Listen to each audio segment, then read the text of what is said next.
최근 AI 투자 관련해서 하이퍼스케일러라는 말을 자주 듣게 되죠. 하이퍼스케일러란 쉽게 말하면 대규모 데이터 센터와 클라우드 인프라를 직접 구축하고 운영하는 초대형 기업들을 말합니다. 대표적으로 마이크로소프트나 구글, 메타나 오라클 같은 기업들이 있죠. 오늘은 해외 브로커, CFD 거래소에서 이런 미국 개별 주식을 거래할 경우에 어떤 조건으로 거래하게 되는지 구체적으로 살펴보겠습니다. 개별 주식 CFD는 실제 주식을 보유하는 것은 아니지만 내가 잘 알고 좋아하는 기업이 있다면 그 기업의 변동성을 통해서 수익을 극대화할 수 있는 장점이 있습니다. 우선 메타트레이더에서 종목을 찾아보겠습니다. 여기 종합시세창에서 영문으로 종목명을 입력하시면 자연스럽게 검색이 됩니다. 마이크로소프트는 마이크로를 치시면은 MSFT라고 나오죠. 클릭을 하고 엔터를 눌러줍니다. 구글도 영문 스펠링을 치시다 보면 이렇게 GOOG라고 나오죠. 여기에 대한 추가 설명은 나중에 드리기로 하고요.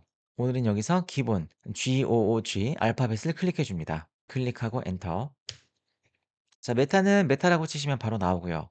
오라클도 마찬가지 ORCL로 되어 있는 티커를 클릭해 주시면 됩니다. 아시다시피 이 기업들의 차트를 보려면 마우스 왼쪽 버튼을 누르신 다음에 드래그를 하면 바로 차트가 바뀌죠. 자, 이렇게 메타의 차트, 마찬가지로 마이크로소프트의 차트, 그리고 오라클의 차트와 구글의 차트를 쉽게 보실 수가 있습니다. 이 기업들의 거래 조건을 살펴보겠습니다. 먼저 마이크로소프트를 볼까요? 종목을 선택하시고 마우스 오른쪽 버튼을 누르신 다음에 중간에 통화 속성을 누르시면 종목의 거래 조건을 한눈에 보실 수가 있습니다. 가장 위에 종목명과 티커가 나오고요. 상단에 보시면은 계약 단위가 1로 나와 있는데 이것은 1랏을 진입했을 때 시세가 1포인트 변동할 경우 내 평가 금액도 1달러가 변동한다는 것을 의미합니다. 간단하게 말해서 1랏을 진입하면 이 마이크로소프트 한 주에 진입을 하는 거와 같다고 생각하시면 편합니다. 자, 이제 가장 밑에 1랏 진입에 필요한 증거금을 살펴볼까요? 마이크로소프트의 시세는 491달러, 1라 진입에 필요한 증거금은 24.5달러입니다. 즉 필요한 증거금은 시세의 20분의 1이고요. 벤티지의 경우 마이크로소프트에 진입하는 데 있어서 20배의 레버리지를 제공하는 것을 알 수 있습니다. 물론 20배의 레버리지를 사용할 수 있다고 해서 내 계좌 전체 자금을 20배로 거래해야 한다는 뜻은 아닙니다. 상단에 보시면 최소 거래량이 0.1로 나와 있죠. 내가 계좌에 얼마의 자금을 투입하는가에 상관없이 실제 포지션의 크기는 0.1라 단위로 조절할 수 있고 내가 투입하는 자금의 크기와 내가 진입하는 거래량의 크기에 따라서 트레이더가 직접 결정할 수 있습니다. 따라서 20배의 레버리지를 제공한다고 할지라도 내 자금에 비해 실제로 어느 정도의 포지션을 진입하는지가 리스크 관리에 훨씬 중요하다고 할 수 있습니다. 장기간 보유하실 분들은 수합도 확인하셔야 되겠죠. 현재 매수의 경우 마이너스 6%, 매도의 경우 플러스 2%인데요. 자세한 수합 계산 방법은 이전 영상에서 설명드렸으니 참고하실 수 있습니다. 이제 거래 시간을 볼까요?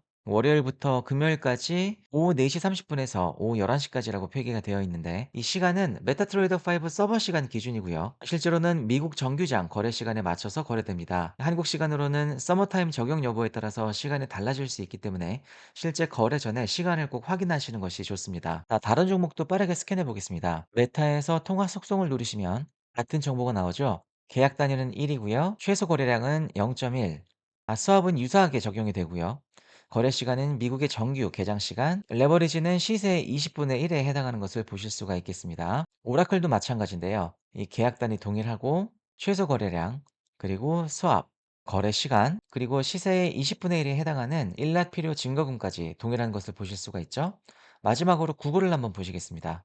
계약 단위와 최소 거래량, 수합 포인트, 거래 시간과 증거금까지 이미 상장한 지 상당한 시간이 지났고 기업 가치에 대한 신뢰가 있는 대형 기업들은 유사한 거래 조건을 제공하고 있는 것으로 판단할 수가 있겠죠. 이외에 아마존도 찾아보실 수가 있고 꼭 하이퍼스케일러가 아니더라도 지난 영상에서 설명드린 것처럼 SK 하이닉스도 거래를 하실 수가 있고 또 스페이스X도 거래하실 수가 있습니다. 벤티지와 같은 대형 브로커에서는 미국 증권회사에서 거래되고 있는 이 수백 개의 대형 기업들을 전부 다 트레이딩 하실 수가 있습니다. 결국 개별 주식 CFD를 거래하실 때는 종목 이름이나 차트뿐만 아니라 상세 정보에서 계약 단위와 최소 거래량, 증거금, 거래 시간, 수합과 스프레드까지 확인한 다음 거래하는 습관이 중요합니다. 마진랩의 고객이 되시면 신규 가입 안내뿐 아니라 페이백 적용, 메타트레이더 세팅과 거래 환경 구축까지 1대1로 지원해드리고 있습니다. 마진랩은 누구나 쉽게 이해할 수 있는 메타트레이더와 CFD 거래 지식을 지향합니다.